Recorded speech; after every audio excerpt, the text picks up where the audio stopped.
Thursday morning, it's time for us to focus on Shelton, presented by our great friends at our community credit union. City Manager Niten, Jeff Niten's here. Good morning, sir. Good morning. Good morning. Busy week for you. We had Mary and Donna on last week as they talked with us through the process of finding and the council selecting its seventh council member.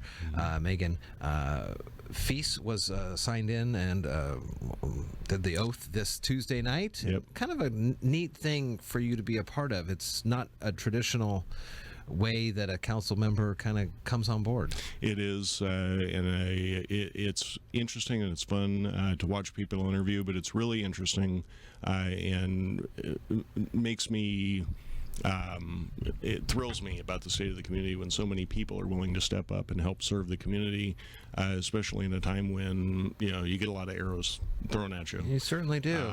But people are willing to do it, and that's inspiring to me. So 6 people, right, decided Correct. to throw their names in, and it wasn't kind of the usual folks that we see at every council meeting. It's people that have been in the community, have run for previous posts as well, but also other folks who just felt that it was their time to give back a little bit. Absolutely, and I think that was the theme of all the candidates, was that we should give back. You know, this is our town, this is where we live, so we should give back as best we can. And I was, like I said, that inspires me quite a bit.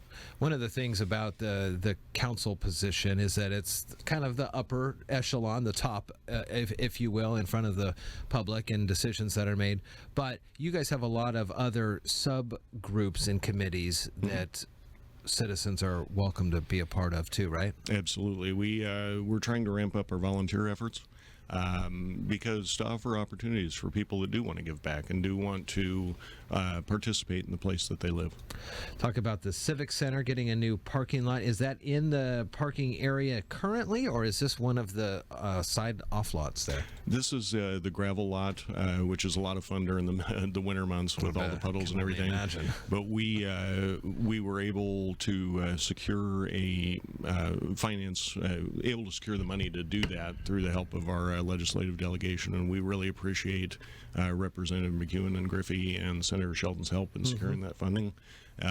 We're also going to add a basketball court to that, and some pickleball courts. So there'll be some opportunities downtown. It was part of the downtown visioning plan and trying to get that implemented and get all those amenities implemented, and that's going to be fantastic once it's complete. That's cool. One of the biggest problems facing really a great part of the country, certainly Washington and our area, is homelessness, and you just made a recent hire, right? We did, for our homeless outreach coordinator. We're excited on the 25th. That person will start and get started and trying to secure some more grant funding and reach out and establish relationships with that community and connect those folks with services, and also help connect all of our nonprofit partners and all our partners around the county to help address this issue as best we can. I know this isn't going to be some sort of silver bullet that's going to fix everything, but it probably will be a good, welcome first start for folks to not only for the homeless population to know that resource is available, but to also the other citizens of Shelton to know that the city is taking a proactive approach to this and trying to do something. We are, it's something that I heard continuously last year from any number of community groups and community partners, that we need to do something. And what we heard from our community partners was try something. Even if it doesn't fail, we will, or even if it does fail, we'll support your efforts to try something. This effort has been modeled on other cities that have been successful with it. So we're not going in blind and just trying something off the wall. But we want to make sure it's the best it can be. And if it changes over time, if we see opportunities to be more effective with the program, then we'll make those changes. I saw when I was driving home yesterday on Coda, one of the houses that I think most of the downtown folks are familiar with on Coda to be out of code compliance was getting a real big cleanup. There was a large dumpster there from Mason County Garbage and Recycle, and the crews were there cleaning that up.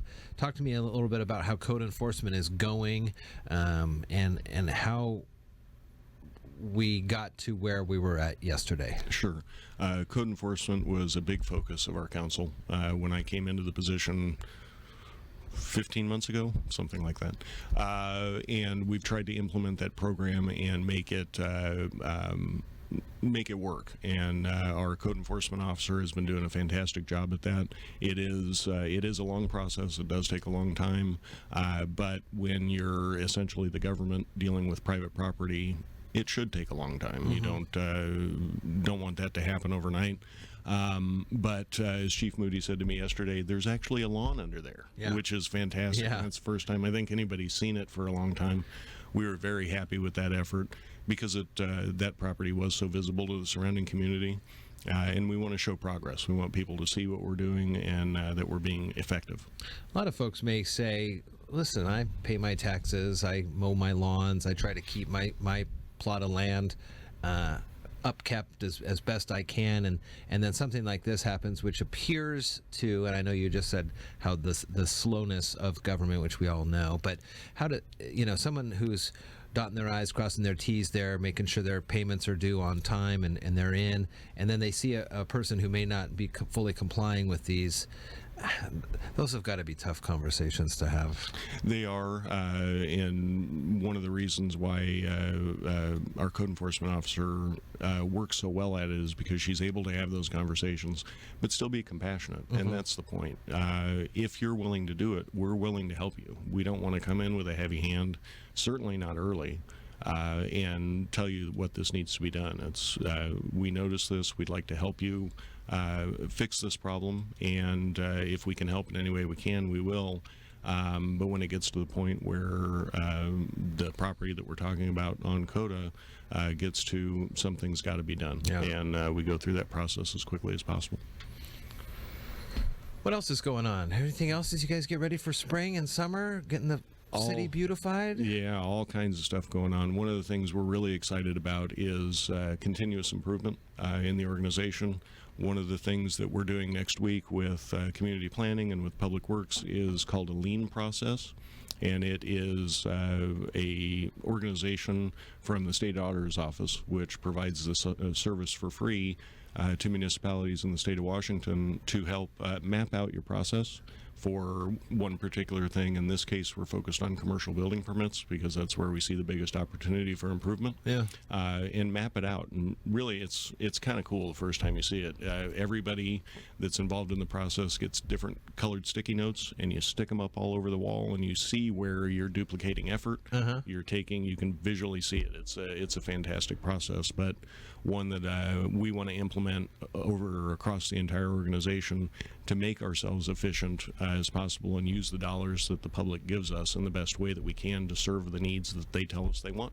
I've seen a couple new businesses start to pop up here as people have been asking questions. Obviously, we got the Grove Street property there that is under renovation currently, and somebody has already bought Smoke and Mo's old place, the former First Bank of Shelton, so that's exciting. Another one on 3rd, another kind of vintage store there. They had their grand opening day before yesterday, I believe. That one. And then another one on 3rd, right next to one of the Love Inc. clearance houses, I believe, there. And so that's a good sign. There's a lot of stuff happening. There's a lot of people interested in starting their own businesses, and we're really excited about that. That people see the opportunity in Shelton, the way that I see it, the way that many of us see it. Other people are starting to invest in our community, and I think that's a fantastic thing. Yeah, that's awesome. Jeff, good to see you. Good to see you as well. And we will check back in with you and other things happening in the city as we focus on Shelton every week, presented by our great friends at our Community Credit Union. 8:50 now, and it pretty much puts a wraps on the show for the day. We'll be back tomorrow for Friday. Have a good one.